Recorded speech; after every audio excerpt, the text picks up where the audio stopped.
You prepare for the rest of your Sunday. We're going to share the major stories we're following for you. But first, let's hop back over to Corey for your forecast.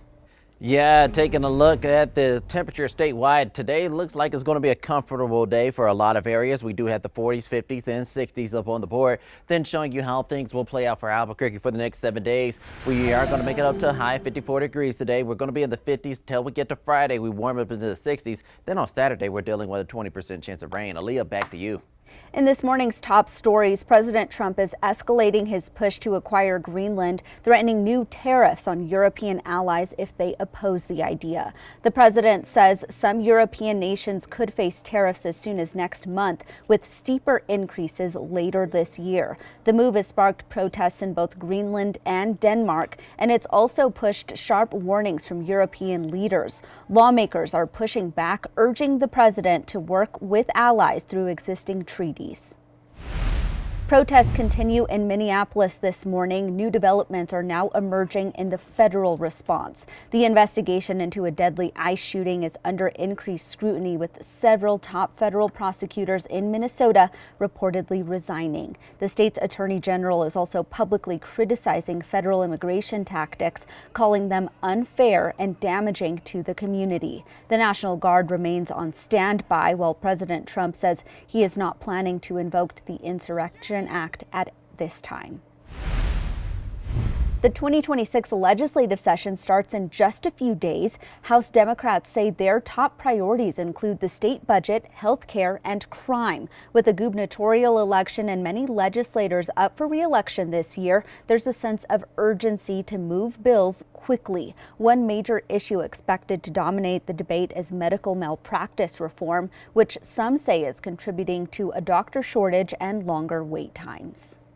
Attorneys for Timothy Busfield are asking a judge to release him from jail while he awaits trial. He's been charged with criminal sexual contact with a minor and child abuse. The 68-year-old right now is being held at the Metropolitan Detention Center. KOAT's John Rapolo reports on new documents. Which ones are being filed by Busfield's legal team?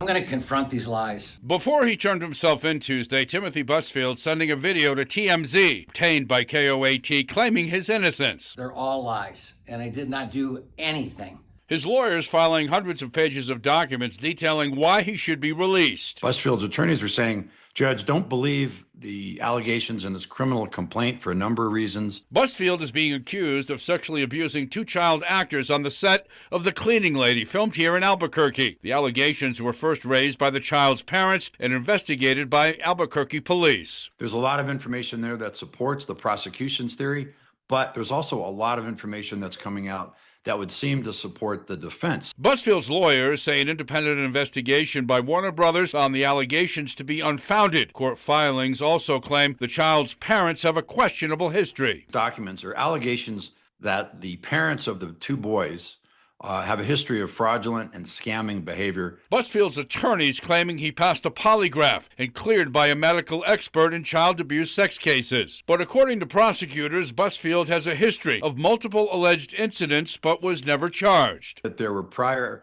allegations against Busfield about 30 years ago and in other situations that should lead the judge to keep him in custody. Busfield expected to be in court Tuesday afternoon to determine if he'll remain in custody. John Rapolo, KOAT, Action 7 News. All right, Corey, now for a little boost. It's time for Pets of the Week. Yeah, this is Milo, a 2-year-old Australian cattle dog. He's a sweet soul who's gentle and mellow, making him the perfect cuddle companion. And you can meet Milo at the Eastside Shelter. Now up next is Jojo, and Jojo is an 8-month-old Rottweiler mix, and he loves getting out for calm, confident strolls, and he is very well mannered. You can meet Jojo at the Westside Shelter. I was looking at him myself. I saw a Rottweiler mix. I love Rottweilers. Oh, so cute. Well, if you end up adopting them, send us a photo. We'd love to see it. Thank you so much for joining us. Action 7 News will be back at 5 o'clock.